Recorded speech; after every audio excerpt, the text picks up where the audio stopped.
Hello, hello, my builders. So, builders are some of my favorite people, and that is because we work very hard. We do not stop, we do not give up. When you are a builder, when you are serious about building a private practice, the most important thing is to consistently show up. Even if you have one client, even if you have two clients, even if you have no clients, continue to spread the information out there, continue to show up, continue to be available, show up for your office hours, continue to build, right? I always tell people the story of when I got started. I was a director with a very large nonprofit in New York City, very well known, well established nonprofit.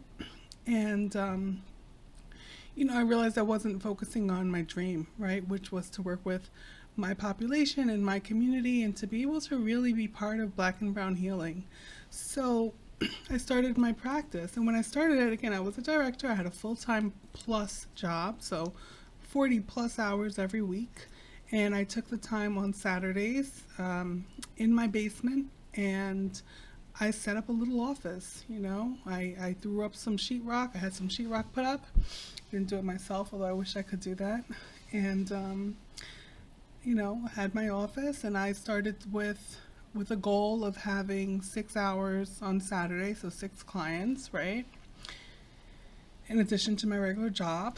And what ended up happening, my very first client I got after maybe 2 months on, on the websites that I was advertising on. So maybe 2 months after, I started advertising and putting the word out there, I got my first client. I undercharged her absurdly. I felt nervous about setting rates, about setting fees. I had ideas in mind, but a lot of what played on me was the emotional stuff, right? How can I ask this person for this money? What if I'm not really qualified? What if they don't find benefit in the service? And so I had that one client, and I had her.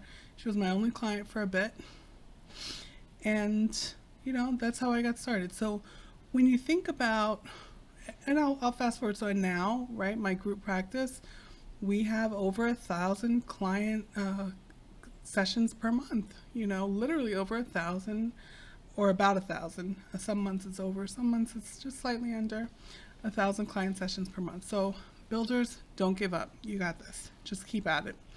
Okay, so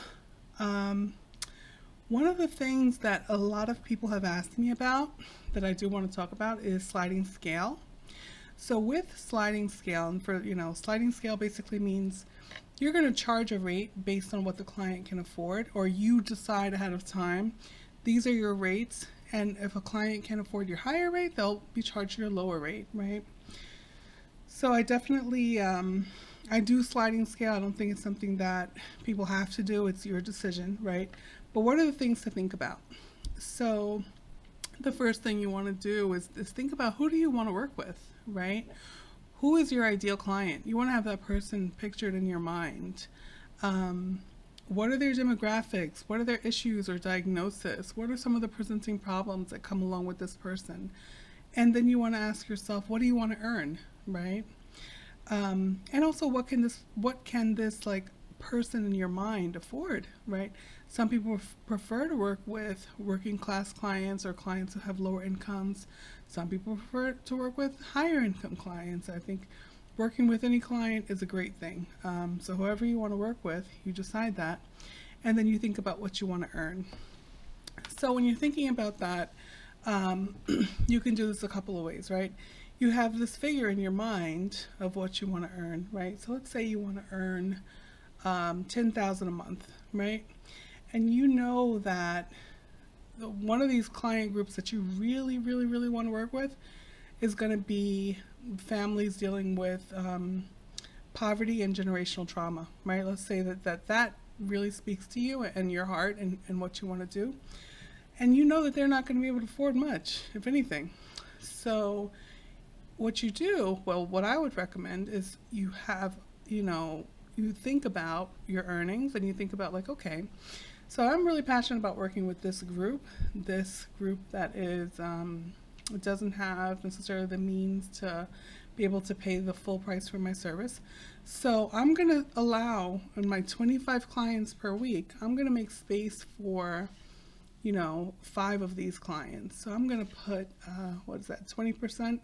20% of my income is going to come from clients who can afford $30 a session, $60 a session, whatever. I'm going to give away 10% of my sessions, 5% of my sessions. If I get a college student or someone who's lower income and they reach out and they speak to me, that's something that I still do, right? That I think is important to do in terms of making these services available.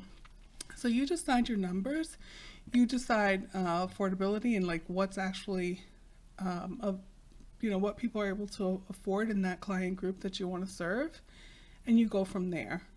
You may have to decide you're going to take, X number of clients who are dealing with poverty and generational trauma, and you may decide you're going to work with clients just dealing with general trauma or PTSD or other forms of trauma, and who aren't dealing with poverty, right, or generational trauma, but they're not dealing with poverty, so that you can have some flexibility in terms of what you charge. You don't want to put yourself out of business, right? And the other thing to think about is all you need when you start, right, is to keep showing up and to have a chair, okay? A chair and some sort of a laptop or a camera device where you can go online. All right, have a terrific night.